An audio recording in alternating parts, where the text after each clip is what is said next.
వైసీపీలో fire brand leader రోజా నగరి నియోజకవర్గంలో hat trick కొట్టాలన్న లక్ష్యంతో ఎన్నికల బరిలో దిగారు. కానీ సోమవారం పోలింగ్ ప్రారంభం కాగానే ఆమె కాస్త కాడి వదిలేశారు. మధ్యాహ్నం అయ్యేసరికి నేరుగా కాకపోయినా ఆమె తన ఓటమిని మీడియా ముందే అంగీకరించేశారు. నగరిలో వైసీపీ నాయకులే తెలుగుదేశం అభ్యర్థి విజయం కోసం పనిచేశారని ఆమె మీడియా ముఖంగా చెప్పారు. అసలు తొలి నుంచి నగరి నియోజకవర్గాన్ని రాయలసీమలో కుప్పం తర్వాత తెలుగుదేశం గ్యారంటీగా గెలిచే సీట్లలో ఒకటిగా ఆ పార్టీ భావిస్తోంది.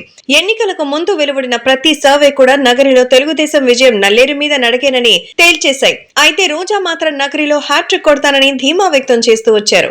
ఇక్కడ ఆమెకు ప్రత్యర్థిగా మాజీ మంత్రి గాలి జనార్దన్ రెడ్డి కుమారుడు గాలి భానుప్రకాష్ తెలుగుదేశం అభ్యర్థిగా పోటీలో ఉన్నారు. పోలింగ్ ప్రారంభమయ్యే వరకు విజయంపై ధీమాగా ఉన్న రోజా ఆ తర్వాత మాత్రం చేతులెత్తేశారు.